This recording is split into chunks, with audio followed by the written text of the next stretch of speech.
This week, we had special visitors staying with us, and we want to share this with our viewers. We love connecting with all of you, and we hope that you will enjoy our personal stories as much as our debating about true crime.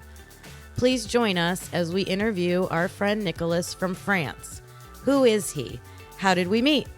And how does life compare in these two countries? Please like and subscribe if you enjoy our content, and definitely join our discussion in the comments. If you're ready, let's get into it. Welcome back to Typically Unique. I'm Kim Aponte, and I'm here with my husband, Carlos. Hello.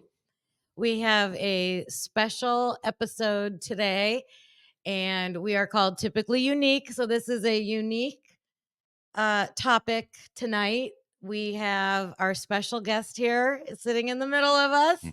This is our dear friend, Nicolas, and say hello. He is visiting us from France, and we have a special story to share and want to talk about that today. So Yeah. I'm going to let Carlos tell a little bit of the history, how we met Nicolas, and why we have such a special bond. Yes. So when I was working here in town, I no longer work here in town. I work elsewhere. But when I was working here in town, we had a marketing director that would do internships for students from France. And this was started well before I got into the sales and marketing at this company, which is called Premix. And so he was doing this for a few years and had asked me if I wanted to sponsor an intern. So have somebody that would work with me, help me in the sales department, maybe do some market research, many different things that they would do. Sometimes we would do reports on certain markets, certain products, certain industries, and the interns would help us with this, and then that would help us establish where we would kind of take our products to, end up selling them much better, easier as we went forward. So I said, yeah, I'll give it a try. So my very first intern, and this was 15 some years ago, maybe longer, 18 years ago. Yeah, 18 years ago. My first intern was Nicholas Ryler. So we had did an interview over the phone to decide who would be coming. He was assigned to me, and I didn't know what that meant. Right, I didn't understand the rules of engagement.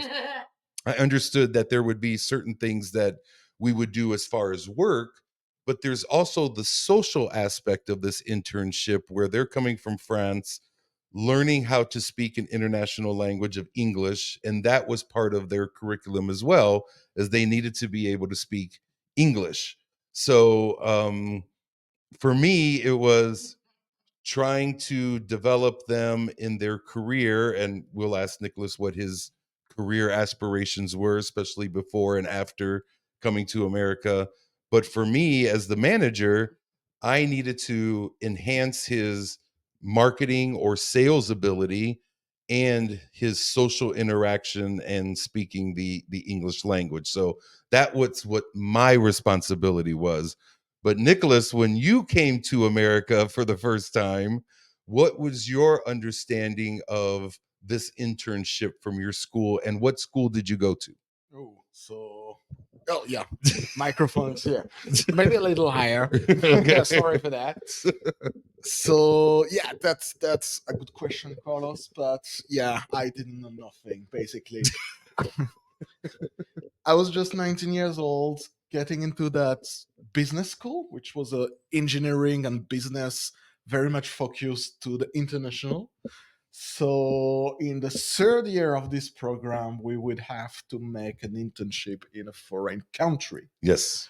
I wanted to go to the USA. I got interviewed by Steve Searle, as you mentioned it before. Yes. And basically, I took a plane ticket and that was it, you know? I knew it would be about sales. We did some in sales the year before, but in French this time. Yes. And it was lost in translation from the get-go, let's say. So you had no expectations of what you would learn and what you would do. No, I was like, where am I going? It's in Ohio somewhere, you know, but I wouldn't be sure exactly where. And basically, I didn't know nothing about the place. I didn't know nothing about the people. And one day I just arrived Yes. in the US. So funny part of that story was I had asked why they chose, little Ashtabula, Ohio, because some of your classmates went to like New York City, Florida, California, Chicago, and you got to go to Ashtabula, Ohio. I did. Yeah. How did you win the lottery to go to Ashtabula, Ohio? Oh, it could have been worse. Okay. It could have been worse. Okay. No, I mean, for me personally, I wanted to go to the US. Yes. And I got early enough in this internship program to be like, okay, I've been selected, so now I'm committed, you know? And I could go to New York City, for example, but that would be a risk, let's say, refusing that one to get another one. Yes. If you know what I mean. Yes. And, I don't mind where I am. I just wanted to know more about, first, the language, because when I arrived, Yes. that was complicated. Yes. And also the culture. Yes. And I got to live the full experience. Yes. And I also, speaking of the language, and we'll get into the internship in a minute, but I think what I remember, a lot of the learning that you did in English didn't start till you were later on in life, like, after maybe 10, 14 years old or something. I think you told me. About 10 years old. Yeah. In the area where I'm living, we would focus on foreign languages more towards the German, because I'm living in France, but at the border with Germany. Yes. Now I was lucky enough to also enroll for English courses at an early age. Good. I was just not good at it. Yeah. Well, and I remember in college, you would tell me that what you guys consider college, but in college, your English teacher was English from England. Exactly. So you learned the Queen's English, exactly, not the America's English. Yes. exactly, Okay. Exactly. So there was a little bit of that barrier too, as you were speaking Queen's English and not Sure. USA English. I'm not even sure if I was there. Well, I remember you called the trunk of the car the boot. Oh yeah, but that okay. Yeah. I still don't. Yeah. There's the boot. That's the trunk. That's the Yes. lid. That's the fenders and not the wings. Right. The bonnet and not the hood. I mean, Yeah. you can get a few of those. Yeah, that's for sure. So when Nicolas arrived, I understood that we had a responsibility, and not just me as his internship sponsor at the company. And we'll focus a little bit on that, but I think the major focus is Nicolas integrated into our family, and he was here for a very long time, nearly a year in the US, and we did almost everything socially that we did. Nicolas came with us in most parts. I mean, we'll skip around here a little bit, but my niece got married. He came to my niece's wedding. Yes, please. So at Halloween time, that's a big tradition around here. So Nicholas was not the only intern. There were how many? Like 6 at the house? 7? Five full time, and sometimes some were overlapping. And they're all like in their early 20s, right? How old were you when you came? I was the youngest one, and I was 19. 19. Most of them would be 22, 23. So we're having this we're like, Halloween, it's Halloween time. And our kids were little, so we're going to take them trick-or-treating. And they were kind of like, what is this? Right? Like, so we had them over and we took them, we all went trick-or-treating. And they participated, and even our neighbors were like, why are these grown people coming up to the door? But it was so much fun because they wanted to experience our American traditions. Yeah. So that's a great memory that we have. Yep. And and funny enough, we're in October. Nicholas now, is married. Now, yeah. He's married to a lovely woman named Bernadette from the Hungary. Yeah, Yeah. Hungary. Not And from they the front. not from the France, from the Hungary. And they have a son who's 4 named Alex. And last night, Kim, Nicholas, and Alex carved some pumpkins and put some candles in there, and they took some pictures. And maybe we could show some pictures later on. I'll Insert some of the pictures that they did last night. So, Alex, full circle, you come here to, because they did it a little bit in the France trick or Yeah. treating because they knew America celebrated this, right? Yeah. I would think that nowadays you would get to that tradition on not on the scale that you're here, Yeah, right? yeah. Well, yeah. But a lot of people would get to that traditions. Trick or treated, most of the people would just ask to go away. What are you doing at my porch? Yeah. Unless it's organized in the neighborhood Right. and so on. And carving pumpkin now, I would say that most of the families nowadays should be doing it. However, when I was kid, yeah, you would make a soup out of pumpkins. You make know a what I soup. mean? Yeah. Not carve Not or carving entertain them. it. Yeah. Not Okay. carving them. Yep. So I guess going back, so Nicholas came in, and at the time I was like little stressed about the responsibility of not only taking care of somebody at school, but I mean at work, but beyond work, and coming to our house. We did have 2 little kids. I didn't know Nicholas. I didn't know how he would integrate and with the family. And He didn't understand me. yeah, his English was very bad. Yeah. Very strong. Like Limited. yeah, well, you have a strong accent still, Yeah. but you enunciate your words much better, Okay.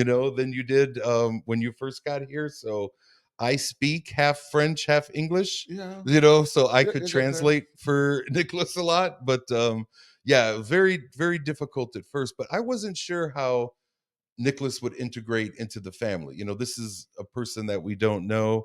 And I have to say, probably day 1 or day 2, we felt very comfortable with you. You have a very shining, Mhm. bright, Mhm. nice, funny personality Thank you. that puts people at ease. I think that is your superpower, Okay. and I got one. yeah, and Finally. yeah, and for sales, I think it works well for that as well. Yeah, That you are for sure. very good to communicate with people. It's part of the game. Yeah, so I think that's something that you brought into the industry, you brought into who you are as a person, and have been able to adapt to our culture here, your culture in France. And like you said, you've even married a woman from Hungary because you spent time there, Yep. and integrated, in that culture as well. It's because of who you are, as a person. And I will take a little credit for that. Yeah, you can. Can I? Okay, I allow you. I'll take a I little allow you. credit because I think we joke about this all the time. Um, Nicholas is very straightforward, right? Am I? Yeah, in European countries, correct me if I'm wrong. No, Yeah, but you are very to the point. yeah. So I think an example of that would be that, if you feel something, you say something. And in the United States, if we are being an empathetic person, we will say it in a very long, nice way. Mhm. So not as to hurt somebody's feelings, but you would be like, I don't like this, or you're doing that wrong. Yeah, That's that's not right, exactly. and so I think one of the things that we had talked about a lot during your internship was using some soft words. You can call it that way. Yeah. So remember, we had this conversation earlier tonight as well, and we were discussing, is that the culture with Yes. emotions and feelings, or is it, I don't know the language, so I'm trying to find the most specific words to say what I want to say, and it just comes off that way. So I think we landed on a little bit of both. Yeah. A little bit Well, of both. tell from your perspective though. Tell us. Yeah. So I think in business, for example, people will be in the US much more straight to the point. Yes. In Europe, we like a little bit of blah blah before we start talking about the business, and a Okay. little bit of blah blah after. Yes. But when you express feelings or something like this, we say what we want to say. Obviously, not knowing the culture, discovering the things, being limited in language makes that sometimes you would say something a bit more straightforward. That's what people would like to hear on the other side, Yes. if you know what I mean. Well, let's give the audience an example that we've talked about many times. So, my mother, one of the things that we wanted to do was let them experience, American food, American culture. However, I'm Puerto Rican, so my mother wanted to have them have a Puerto Rican dinner. So for the interns, so we tried many different things, in this dinner. One of them was a dish called pasteles, which is has a very unique taste, very distinct, and you really have to develop a taste for it. To try it for the first time is probably difficult because it's a very different taste than most of the foods that you have. So my mom was there. She gave him the pastelas. Nicholas tried the pastelas, and I said, "Hey, how do you like that?" And he goes, "It's horrible." And my mother was devastated, and I was like, "Nicholas, you can't say that. You have to use different words." So what words did you learn instead of saying something is horrible when you're tasting something? What did you choose to do? So what you taught me was it's disgusting instead of horrible. I'm joking. I'm joking. All right. All right. It's not my taste. It's not my taste. That's what I would use now. Yes, yes. So to be a little softer, Yeah. for the feelings of other people. Exactly. Right. So those were the things that we were trying to talk about. Another thing was Nicholas, your name in French is Nicolas. Nicolas. Yeah. Spelled like Nicholas, but typically they drop the sound of the last letter. Yeah. Yes. Exactly. We love to drop a lot of sounds, especially the S at the end or the H at the beginning. Yes. So examples would be your name, Nicolas. Nicolas. Would Yeah. be Nicholas in the US, Yep. but in France, everybody would call me Nicolas or Nicolas. Nico. Nico. Yes, as Where a you nickname. would say Nick. Yeah. Okay. Yep. And then helicopter, you would say Helicopter. helicopter. So you yeah. drop the H. And one of the words that I had a hard time understanding, but Nicholas would come down to my office and he would say, "I have an ID." And I go, "Oh, what's your ID? What ID did you get? Did you get a fake ID so you can go out? Do you have a Ohio ID so you can maybe go to the nightclubs? What type of, do you have a work ID? Like, what ID did you get?" He goes, "No, I have a really good ID." I said, "Good. What is your ID? Let me see it." And he's like, "Well, I can't show you my ID. I must tell you my ID." It come to find out his ID was an idea. Because they dropped the last letter. But him and I went back and forth about this ID. Yeah, and also because in France you would say idée, with IDEE, Yeah. where you drop the last E. That's why you have two. Okay. And you would say idée, and it looks like ID, and you're like, okay, the A at the end, who cares? So ID in America is short for identification. Yeah. Yeah, but so I never understood what ID was until I finally figured out that it was an idea. So you started to enunciate those words, and that was another thing I liked, that Nicholas also knew that it was important to speak English here, we made it a rule at the house, no matter what, that if it was one intern here or all five at the same time, they all must speak English in the house. As they would all be French. Yes, they would all speak, they're all French. They would all speak French, but not where they were staying, Yeah. because they would speak French to each other. But here in our house, they would speak only English. And I think that helped because when you worked at Premix, Mhm. how much did you talk English at work? Because you usually worked alone. Yeah, to my computer. Yeah, I yeah. would read a lot and I would try to find some words, but yeah, speaking would be less important for sure. Yep. So I could practice with you guys. Yes. And I think that was a good thing.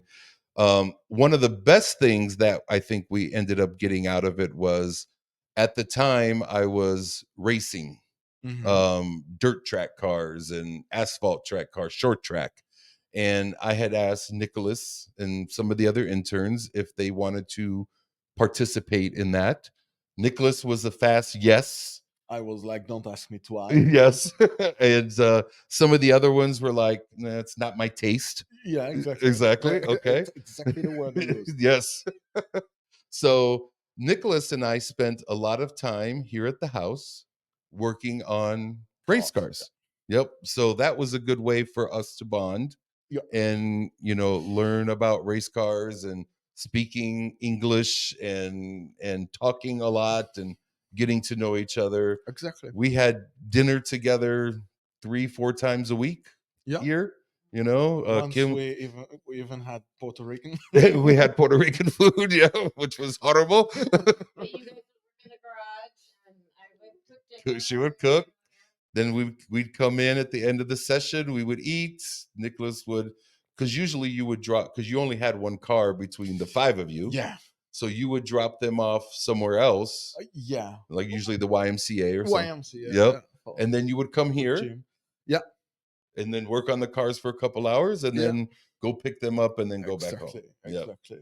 So we spent a lot of time together. Ooh, So when you came to the United States, Mhm. so this was our impression of Yeah. you coming. What was from your side? What did you see and hear and think as you were arriving here? So yeah, we needed a little bit of adaptation, of course, because a lot of words were coming very fast. And though you learn at school, the teacher is always slower when she's speaking, articulating better. You have an English, Queen's English, as you said.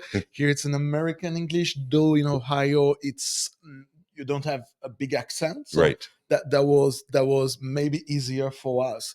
But I remember one thing, the house would be, the company arranged the house. Yes. And there would be a knob.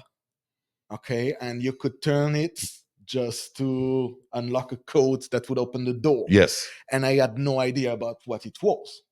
And I was saying in French, like reading and saying, what is this knob? Because on that particular example, you pronounce the K and the N. And I was like, what is a knob? So you have to look in the past, you had a big dictionary, Yeah. So you have to look in the dictionary and say, okay. So it was already difficult for the simple things. You know what I mean? Yes. I didn't know this. Yeah. I kept it especially for that moment. Okay, good. And I just remembered it as well. Okay, well, good enough. And I arrived on the first day, got to get in your office and saw the race car pictures on the back, and I was like, "Oof, I'm safe." Okay, now it's okay. We will get along together. That's fine. I was in my racing as well, so that was fine. And to answer your question, that was difficult, but it's still Western civilization, whether you're from Europe or the US. I think for you guys might be more complicated because we got to see a lot of US movies. Yes. So you got the culture as well in Europe coming, and you're not fully lost about it. And thanks to you, because I could get out from the French house. Yes. I could develop my English and be every month a bit more. Yes. Yeah. Much better. So you brought up a good point. Let me ask you this question. What what movies did you watch and that you saw on the movie screen, and when you came to the US you was like, that's different than in the movies? Like, I expected there to be cowboys on every street corner or something. Like, what was different in the movies that when you came here was like, oh. So if you take Gladiator, a lot. Yeah. No, I mean, okay, the movies might be more in California and Yes. stuff, which is a bit particular in a way. Sure. But at the end of it, we don't have pickup trucks. You have a lot, so Yes. I got to see my trucks. Yeah. Obviously there were no cowboys riding a horse, but yeah, I wasn't lost. I wasn't expecting that neither. We may have to turn on the closed caption, but what he said was that we don't have pickup trucks, but there were no cowboys on horseback. So, but we should turn, if you're watching this, turn on the closed caption. Hopefully, they will pick up the. Oh, they won't. Yeah, okay. I'll be curious to see what it actually says for pickup trucks. Let's see. And cowboys riding horses. But yeah, I think that was something you mentioned, that you thought there would be many more cowboys. Yeah. In the United States, that there was not as many cowboys. So good news, bad news. We got to work on race cars. I think we developed a very good friendship, and so we were trying to do the mentorship at work. Yeah. And the friendship here. Exactly. And I think it was good in both. It worked fine. Yeah. It worked fine. Now, there'll be a story a little bit later on where maybe you didn't respect the mentorship at work, but we'll talk about that later. But oh yeah, no, you do. Where can I hide? Okay. But I think here we developed such a good friendship, and I really wanted Nicolas to race one of the race cars. I thought he had put in a lot of time, a lot of work. Now, you were here during the end of the previous season. Yeah. And then the beginning of the next season was just close, that maybe he could do a couple races before he went back to the France. That was the plan. That was the plan. So we had really worked on a car, specifically, the French car. We had spent a lot of time on it, in some cases a little longer than others, but we front end mainly. Yeah, but we spent a lot of time on this car, and Nicolas was going to drive the car opening night at a couple different racetracks, one at a local dirt track, and we're also going to do a short track asphalt, which I thought he would have been a lot better at, because you're used to asphalt racing more than dirt track racing. Yep. So he got to practice with the new car. He tore the car up in practice, and hopefully we get to put a little video on there of we have footage of Nicolas after he did the practice. He had tore up the whole front of the car, hitting the wall, and the brakes broke. Yeah, well, because you hit the wall.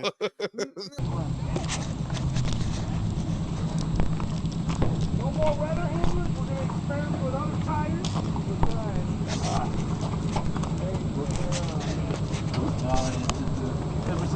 I would keep the car down. Get it on there. Keep the car down. Allez Stig, Ça fait quelque chose. qu'est-ce qui vous est arrivé? J'étais en ligne droite, les freins ont commencé à devenir complètement durs, j'avais plus de course sur les freins. D'accord. Et la voiture est juste partie tout droit, il n'y avait plus de frein, j'ai tourné. Elle est partie en sous-virage parce que j'avais un trop plein de vitesse. J'ai pris l'échappatoire, il y avait plein de gens dedans. Et le frein était toujours dur, donc elle s'est arrêtée par elle-même. Mais, heureusement que t'es le stick, quoi. Heureusement que je suis le stick. Sinon, accident sûr. Sûr.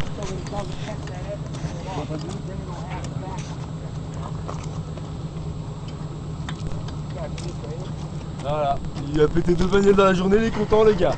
2 bagnoles t'as pété. M'en fous, tu pars dans 2 jours. Nous qu'elle en réparer, hein. Et ça fait rire en plus le Stig, hein. Il est heureux, hein. Carlos, you are driving when I overtake? Yeah. Le Stig! Le Stig! Allez à la belette! Allez à la belette!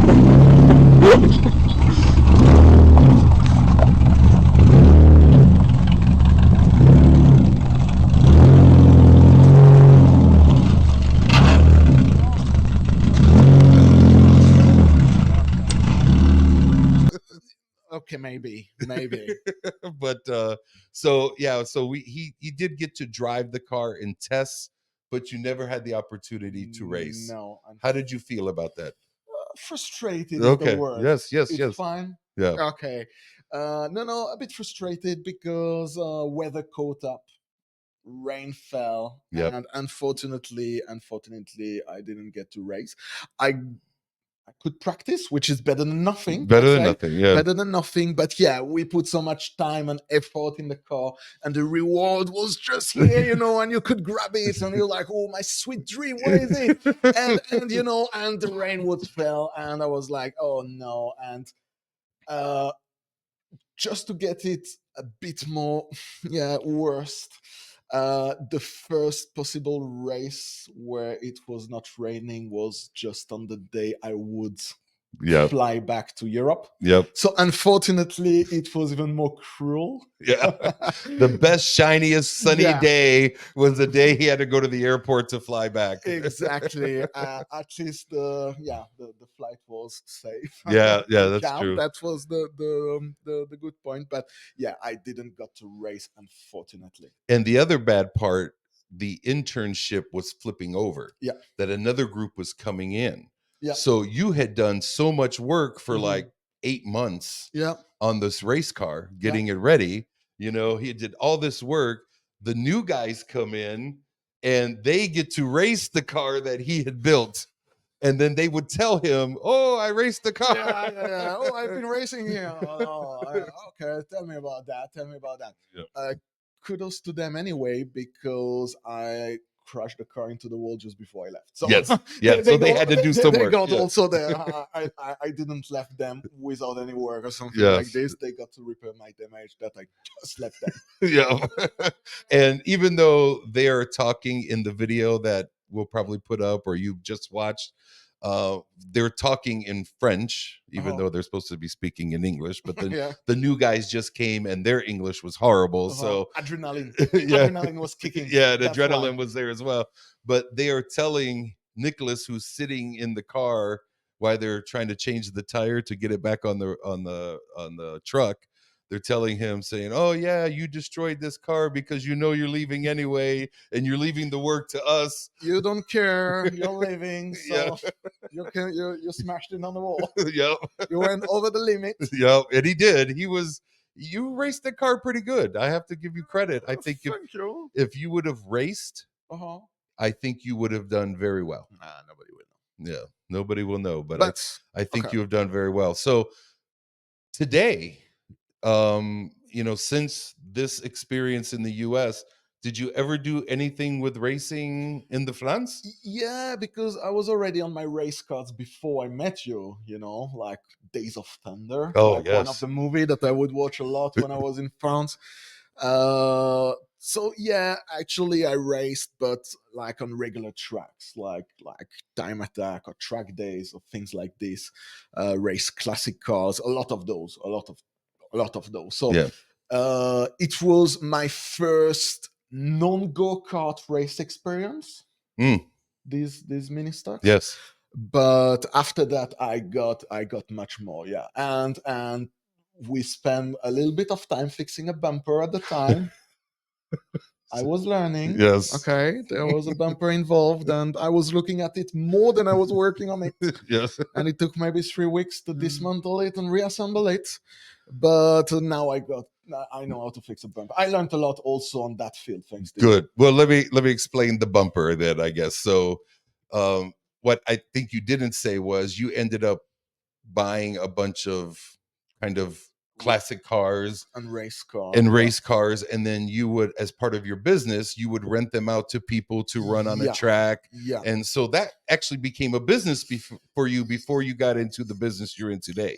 That was parallel. Yeah. That was in parallel, but yeah, a driving school that would be focused on racing classic cars. Yeah. So awesome that this experience helped transition you to that. But the bumper we speak of was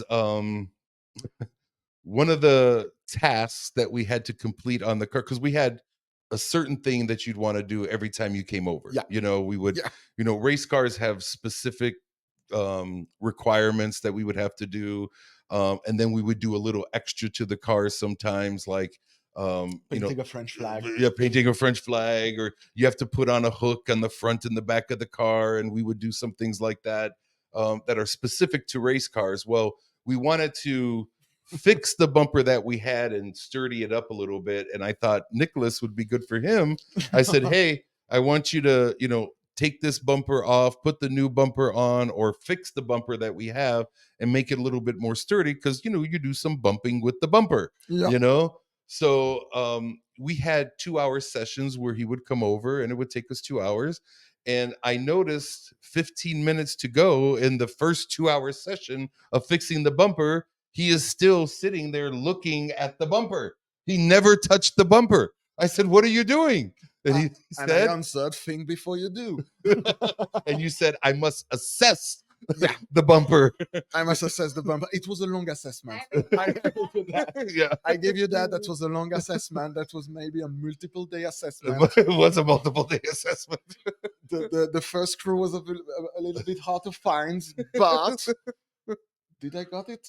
Or did I? After the third session, the bumper was finally finished. Okay. Yeah. So 6 hours to change one bumper. And did I delegate the task? No, or did I do it myself? No, you ended up doing it yourself. Okay, Yeah, maybe I set some advice. Yeah. No, I don't know why this bumper was. I don't know. It was like a special bumper or something like this, because a bumper is not complicated. I mean, now I've restored the full car. Yes. But so I know everything up to tearing down an engine and putting back it together. But this bumper, oh my God, my nemesis. My nemesis bumper. Craziness. So I think that was a lot of the social things. I actually want to turn it over to Kim in case there's anything I missed, but I think Nicolas really integrated himself into our family. We felt comfortable with him around our children. Yeah. He built a really good relationship with them. Like, our daughter is here now with us, and she was very excited to see him. They said their goodbyes tonight, and I know that she was very excited to, show her appreciation that you were here. And she really enjoyed your family and seeing you again, and just as much as we did. And I think on the personal side, I had many interns after Nicolas. Yes. But I got emotional the day that Nicolas, the last day at work. Oh yeah. I was very emotional. Like, I wasn't with any of the other ones, but it was something about my first child, He was special. Yeah. What was some of the memories that you kind of had? I mean, because it's probably a little different. We were always in the garage, and things. But what were some of your? I was extremely nervous when you told me we're hosting an intern from France. Yeah. I was like, oh my God, what does that mean? What is that going to look like? Because you were like, look, they're going to be coming to the house, and I get, a little anxious and nervous, and, what do I need to do? Because I want to do well. Yeah. And, but it was really fun, and you just, I don't know, fit right in immediately. It wasn't, I was afraid, I'm always afraid of awkwardness, and it wasn't like that. So it was just, you came over, we hung out, the kids loved you, and we had a lot of family time together. So yeah, when you left, it left a hole for a little while. Yeah. Yeah. And this was the first time you came was you said 19 years ago? 18. 2006, September 2006. So that was 18 years ago. Yeah. And your joke is that you come back to the United States how often? Every 9 years. So now it's every 9 years, because you did come back 9 years ago. And was that for a business trip? Yeah. That was always for business trip. And we had gotten together then just for a short couple days, right? Yeah, a weekend, and got to go out with my sister and her husband, and just kind of had we're all adults now. So just hung out and caught up real quick. And then now you're back with your family. And exactly. yeah. Another step in the life. Uh-huh. Yeah. Oh, yeah. Yeah. So yeah, let's bring that into now. Yeah. Today. So Well, before I get into today, I want to tell one work story, okay. and then we'll get into today. So, I think what we really enjoyed was the personal side. Like everything that you just said about Nicholas, I agree with 100%. We did family things even outside the house and we included Nicholas, like I mentioned, the wedding, or if we went on a family trip somewhere, that we could bring. Decorating for Christmas, they would help us decorate. Halloween, we all did it together. So it was part of the family, during that time. Now, work, a little bit different. A little bit different. So the interns stayed at an apartment across the street that was called the International House from work. And they all stayed in this apartment, all five together, sometimes a little bit more, sometimes a little bit less. And once a week, a cleaning lady would come and clean the house, but not do their clothes or make their beds, or things like that, but clean the house in general, just to make sure everything's tidy, vacuum, dust, things like that. One of her requests was if you could ask the interns to please take all their clothes that are scattered about the floor, as young 20-year-olds would do. Boys only. Boys, yeah. But pick them up and put them on their bed, because I'm not going to make their bed, but at least they're not on the floor and I can vacuum the floor. So if they're not going to fold them and put them away, at least put them on top of the bed so I don't have to pick up after everybody and then vacuum and do my job. So she told this to Steve first, who is the responsible person for all of the interns. I was just responsible for Nicholas. He said, "Hey, I got a message from the cleaning lady. You guys are supposed to pick up the clothes, put them on your bed or put them away, but they should not be on the floor so she can vacuum." All the interns said, "Yes, yes, sir. Okay, good note. I appreciate it." Go about their day. The next week, we get the same report. Now, this time, Steve, the big boss of the interns, comes to me and says, "Hey, can you tell those people that they need to pick up their clothes, because the cleaning lady is not cleaning in there because she's not going to pick up everybody's stuff. And we're paying her to clean, and she's only doing half the work. Tell them to pick up their stuff." So I have all the interns come in and I say, "Look, hey, I'm a nice guy. I want to be peaceful about this, but I really need you to please pick up your clothes. It's a little bit disrespectful, to leave it around, especially if somebody's coming in to clean up after you a little bit and clean your area. The least you could do, for all of these amenities that you are getting here, is to pick up your clothes. Is it that difficult? No, no, no, Carlos, good boy. It's okay. We will pick everything up. Okay." The next week, the lady comes back and says they still have not picked up their clothes. So now, We might have picked up one or two. oh, one or two, but yeah, but for the most part, no clothes have been picked up. She could not do the work. So now the guy in charge, Steve, right, who has a bit of a temper. Yeah, a bit of a temper. He's very volatile sometimes.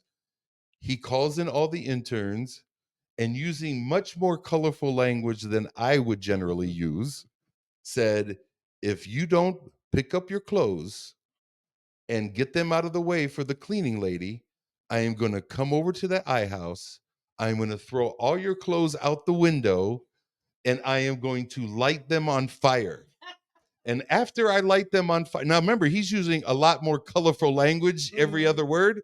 And he goes, "And after I light them on fire, I am sending every one of you to the airport and sending you back to the France, and you will not complete your internship. I will call your school and tell them never to send another intern to our facility ever again because these people are rude and they don't know how to follow instruction. And he went crazy. His face was red. I think Nicholas was crying at this moment. I don't know. Yeah.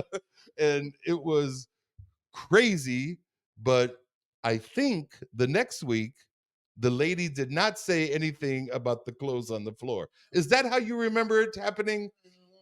I remember a bit more of colorful language. Okay. There was maybe a few F's here, F's there.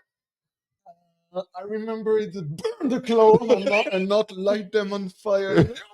Burn the clothes. You know what I mean? Yeah. And I was like, oh, yeah. Maybe a few of like Spittle, this yeah. coming all over the glasses and so on. I would be like, okay.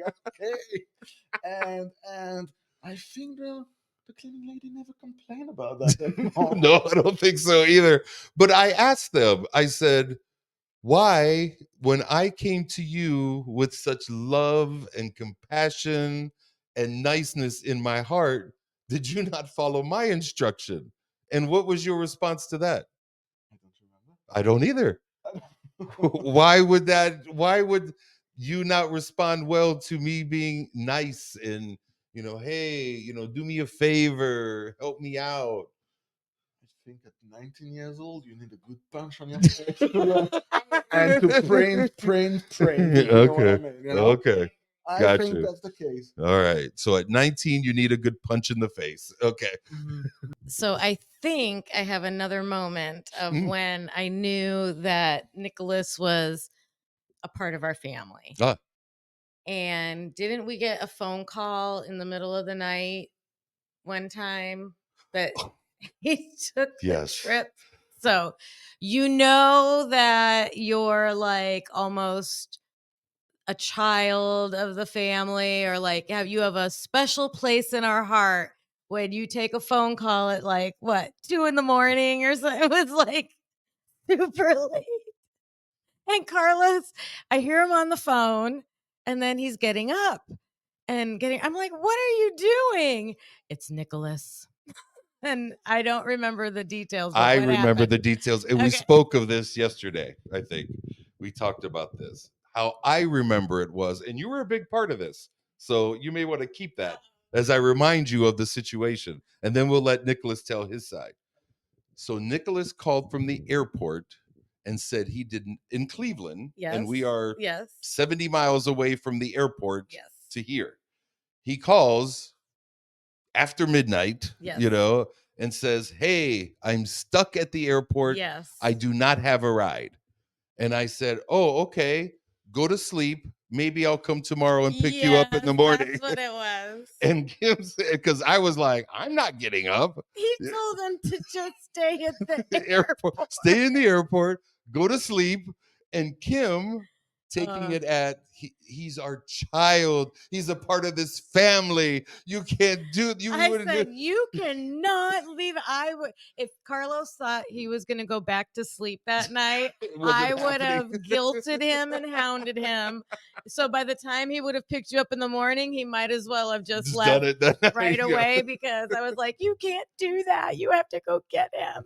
So yes, she guilted me into go, because again, I asked them to pick up the clothes. He didn't want to pick up the clothes. So maybe I need to do the punch in the face, right? So I was, like trying to make a lesson. And Kim was like, no, you will not leave Nicholas at the airport. You will go pick him up. So yes, I went to the airport. Why were you stuck at the airport and had to call me in the middle of the night? Tell it in the microphone. Because of a little bit of a ride problem. So Minton was supposed to pick me up. I was on another trip that was around Christmas, so we had some holidays, and they would have forgotten to get me from the airport that night. And the line kept ringing busy. I don't know what happened. They took it off. Maybe it was taken off or something like this. But all arrangements were non-existent anymore, let's say. So I had to call Carlos and the rescue. I should have called Kim if I would have known. I would have called her first. Yeah. Kim would have made arrangements for you to be picked up immediately. No, Yeah. at the time you would call the home Yeah. phone anyway, so it's not like today. But if it would happen today, I would know that I would have called Kim Yeah. first, and not you. For sure. For But sure. he's the one that went. I didn't. Yeah. You go. Yeah. And then And she I went got back her to ready. sleep. Yeah. Yeah. So I think the internship went well enough for us that we were willing to sponsor other interns after you. So you cleared the way, you know. I think many other interns we still keep in contact with, you know. Some have married and have children, and like you have a children. It's almost like a godson or a grandson. We call Kim Auntie Grandma, you know, for your son Alex. And I think it's a special thing to see you, you know, grow up, do good things. All the interns that we've, you know, sponsored, I think it was nice to see them. A lot of them still keep in touch, you know, via the Facebook, you know, so that's good. But what are you doing today? And tell us about your grown-up adult life. Ooh, grown-up And speak it adult into life. the microphone. And speaking in the Yeah, microphone. So I graduated from the business school, obviously. I mean, not obviously, but okay, I did. And I started to export because the main goal of this business school were to train you to become a sales engineer on an international field and treat about international affairs. Good. That's what I did. So I've been exporting from different countries for the past now 15, 18 years or thereabout. And now I'm on a business trip, which brings me 2 months in the USA with the family. Nice. Because it's a long trip. Yes. And how long are you here for? So 2 months. Just 3 weeks. Yeah, in the full eastern part of the USA. It was shorter for the company to send me once and send the full family and keep me 2 months and doing the same job in 2 months that I would do in 2 years, going in and back from the Europe. So basically, that's what we did. And I had to transit from New Jersey to Illinois, and guess what's in the middle? You guys. Yep. So I took a little bit longer time and just said, "Hey, I'm coming, but just with a mini version of me." Yep. With the mini version of me. Now, your wife is from Hungary. Yeah, correct. And so you spent some time in Hungary for your job, or just? So I was living 2 years in Hungary for my job. Yeah, that's correct. And that's where I met my wife. That was about 11 years ago. And then I had to come back to France, and I asked her, "Do you want to come back to France with me?" And she said, "Oh yes, I want." So we moved to Paris, which I didn't like so much, too much big of a city, and then come back to Strasbourg, where I was born and where I grew up. But always going in and back from Hungary and France, so we really have both culture together, and I would always travel for work all over the world.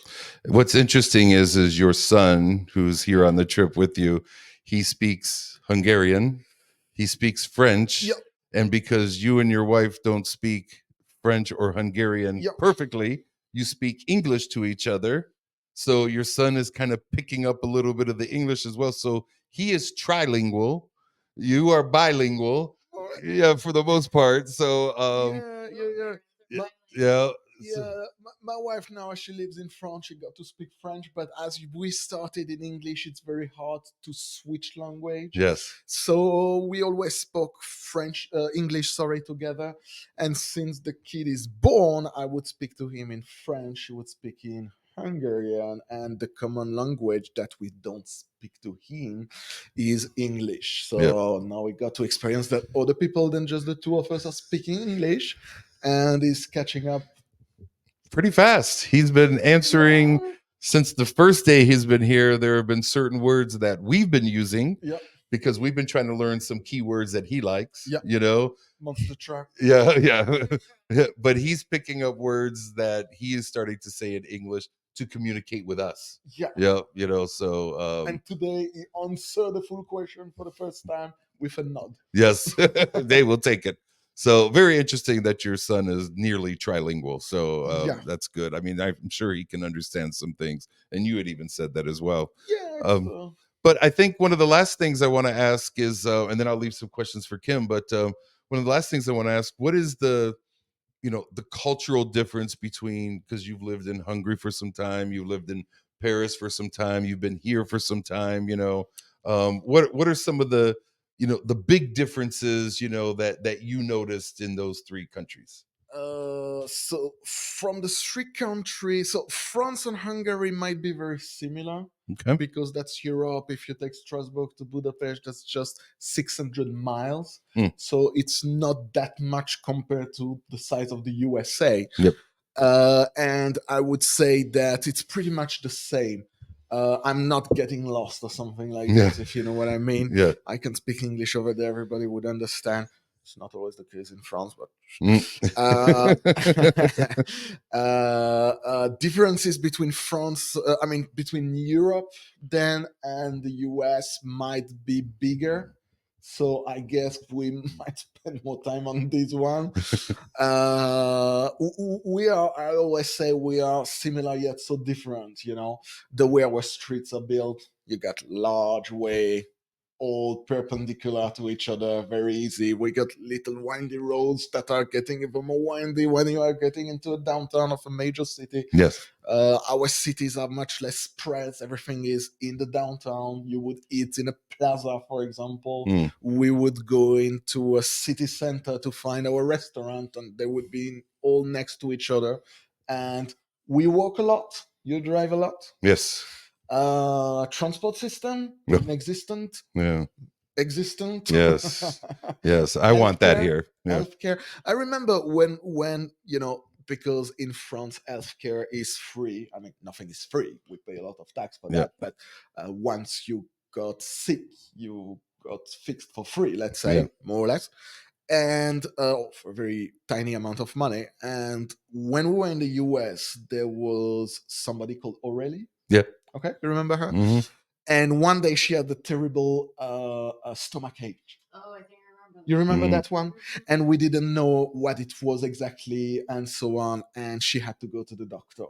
And in France, you would just bring your social security card, go to the doctor, pay your $1 that cost you, and go back with prescription, take your pills, and which would be more or less free.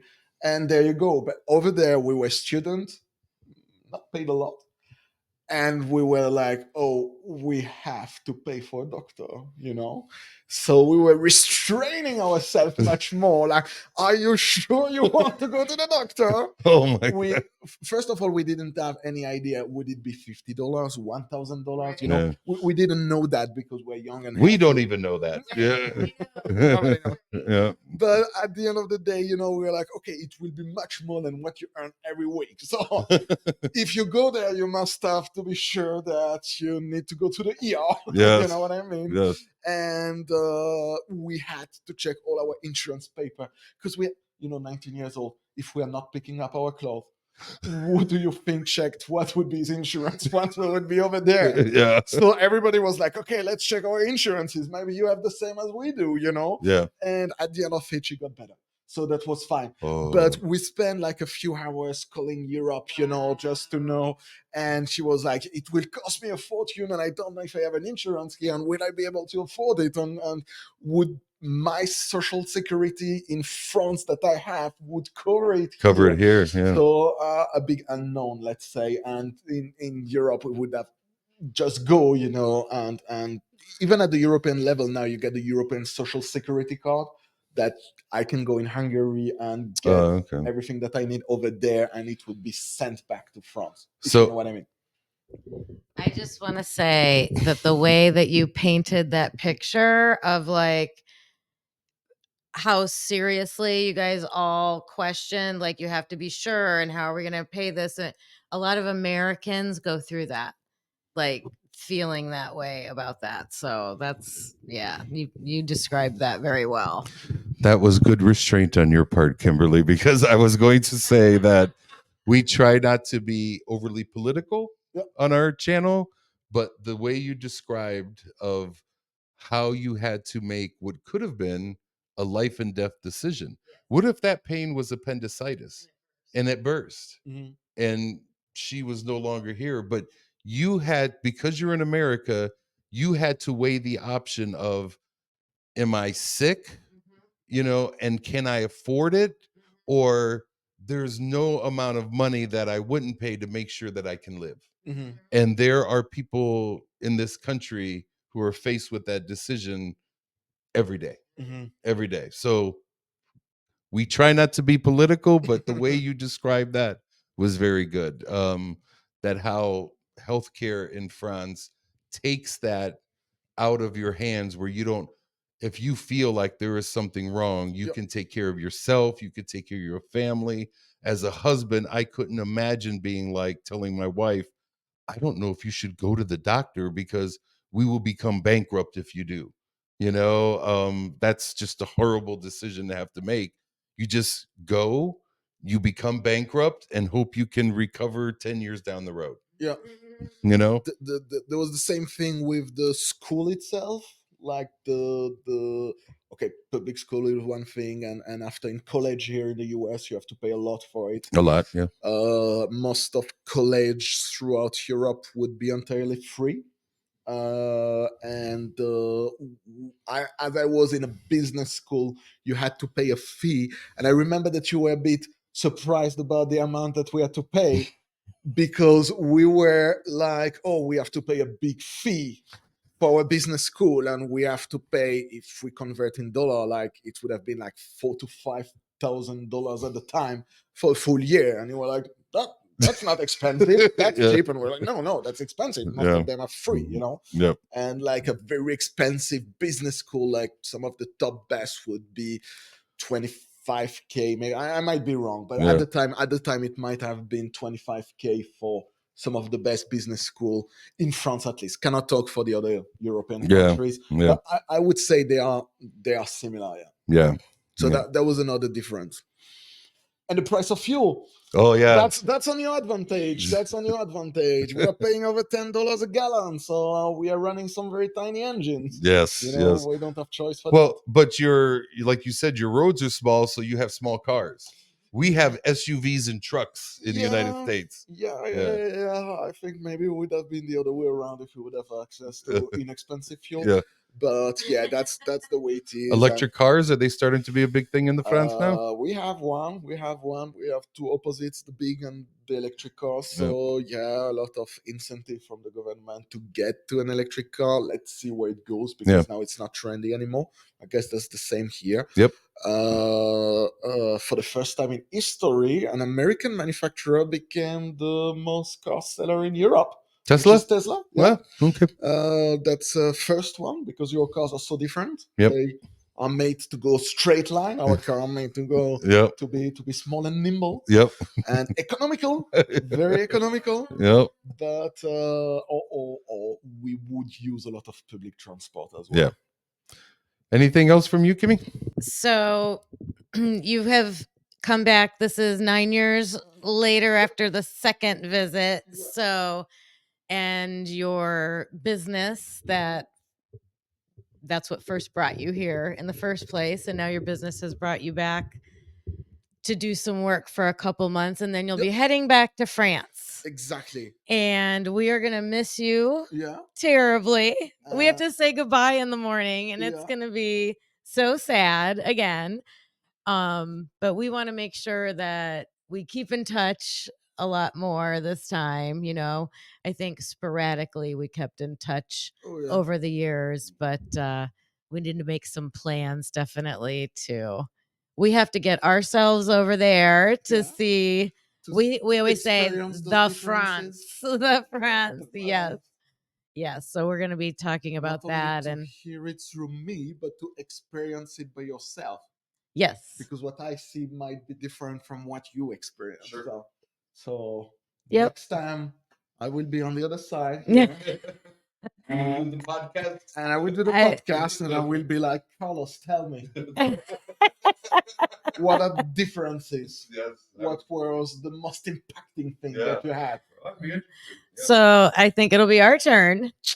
Yep, pressure's on us now to do that. But thank you for doing this with us. Thank you It for means a having me. lot. And yeah, thanks for watching this. And we will see you back on our next episode. Yep. Bye. Bye.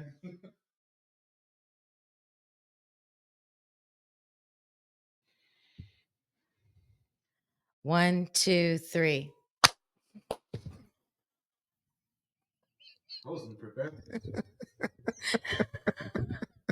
That'll be a good blooper. All right, ready? Yep.